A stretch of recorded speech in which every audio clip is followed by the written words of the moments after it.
Hagia Sophia atau Hagia Sophia dalam bahasa Turki pada awalnya dibangun sebagai basilika bagi gereja Kristen Ortodoks Yunani.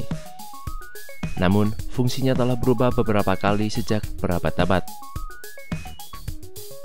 Kaisar Bizantium Constantius menugaskan pembangunan Hagia Sophia pertama pada tahun 360 Masehi. Pada saat pembangunan gereja pertama, Istanbul dikenal sebagai Konstantinopel, mengambil namanya dari ayah Konstantius, Konstantin I, penguasa pertama Kekaisaran Bizantium. Hagia Sophia pertama menampilkan atap kayu. Struktur itu dibakar pada tahun 404 sebelum Masehi, selama kerusuhan yang terjadi di Konstantinopel akibat dari konflik politik keluarga Kaisar Arkadios yang pemerintahannya kacau dari 395 hingga 408 sebelum Masehi. Penerus Arkadios, Kaisar Theodosius II, membangun kembali Hagia Sophia, dan bangunan baru selesai dibangun pada tahun 415. Hagia Sophia kedua berisi 5 nave dan pintu masuk yang juga ditutupi oleh atap kayu. Namun, 1 abad kemudian, bangunan itu dibakar untuk kedua kalinya selama pemberontakan Nika terhadap Kaisar Justinian I yang memerintah dari 527 hingga 565 Masehi. Tidak dapat memperbaiki kerusakan yang disebabkan oleh kebakaran. Justinian memerintahkan pembongkaran Hagia Sophia pada tahun 532.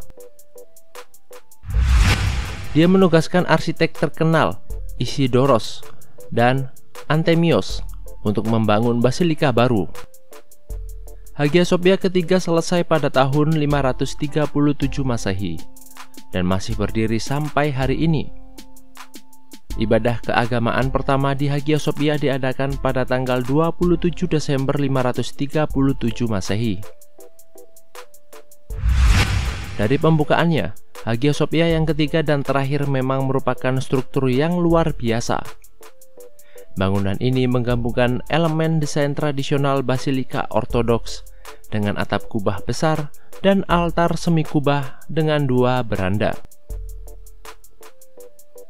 Lengkungan pendukung kubah ditutupi dengan mosaik 6 malaikat bersayap yang disebut hexapterigon. Dalam upaya untuk menciptakan basilika agung yang mewakili semua kekaisaran Bizantium, Kaisar Justinian menetapkan bahwa semua provinsi di bawah pemerintahnya mengirim karya arsitektur untuk digunakan dalam pembangunannya. Marmer yang digunakan untuk lantai dan langit-langit diproduksi di Anatolia dan Suriah, sementara batu bata lainnya berasal dari Afrika Utara. Interior Hagia Sophia dilapisi dengan lempengan marmer besar yang dikatakan telah dirancang untuk meniru air yang bergerak. 104 pilar Hagia Sophia juga diimpor dari kuil Artemis di Efesus dan dari Mesir. Bangunan ini memiliki panjang sekitar 82 meter dan lebar 73 meter. Dan pada titik tertinggi, atap kubah membentang sekitar 55 meter. Ketika kubah pertama mengalami keruntuhan sebagian pada 557 Masehi, penggantiannya dirancang oleh Isidore the Younger dengan tulang rusuk struktural dan busur yang lebih menonjol, dan versi struktur ini tetap ada sampai sekarang.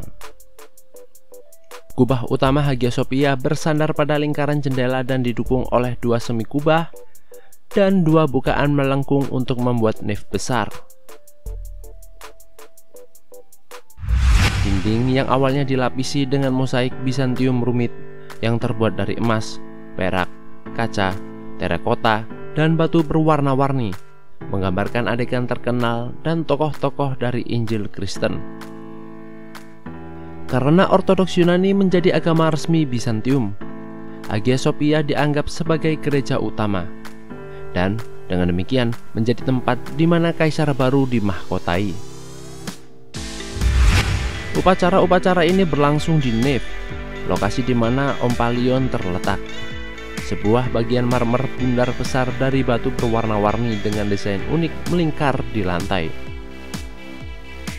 Hagia Sophia berperan penting dalam budaya dan politik Bizantium selama 900 tahun pertama keberadaannya. Namun, selama Perang Salib, kota Konstantinopel termasuk Hagia Sophia berada di bawah kendali Romawi untuk periode singkat di abad ke-13. Hagia Sophia rusak parah selama periode ini, tetapi diperbaiki ketika Bizantium sekali lagi menguasai kota. Periode perubahan signifikan berikutnya untuk Hagia Sophia dimulai kurang dari 200 tahun kemudian, ketika Ottoman dipimpin oleh Kaisar Fatih Sultan Mehmed yang dikenal sebagai Mehmed Sang Penakluk, merebut Konstantinopel pada tahun 1453. Ottoman mengganti nama Konstantinopel menjadi Istanbul. Dengan penaklukan Istanbul, Hagia Sophia dengan cepat menjadi ikon budaya, membawa warisan yang mendalam ke Turki hingga hari ini. Dinamai Masjid Agung, segala upaya dilakukan Ottoman untuk melestarikan dan memperbaiki desain yang cacat secara struktural akibat kubah utama yang berat, yang bertengger di sebuah basilika panjang. Penopang ditambahkan ke sisi Hagia Sophia untuk mencegahnya runtuh pada masa pemerintahan Murad III oleh arsitek sejarah Sinan yang terinspirasi oleh bangunan kuno, dan menggabungkan gaya dengan seni Islam dan estetika dalam serangkaian Masjid Agung. Serangkaian struktur tambahan dibuat termasuk sekolah dan air mancur selama pemerintahan Sultan Mahmud pertama, dan ruang jam pada masa Sultan Abdul Majid yang dilakukan oleh arsitek Swiss dari tahun 1847 hingga 1849.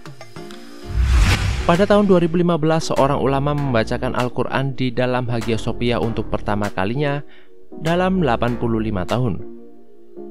Tahun berikutnya, otoritas agama Turki mulai menjadi tuan rumah dan menyiarkan ayat-ayat kitab suci selama bulan suci Ramadan, dan azan dikumandangkan pada malam Nuzulul Quran.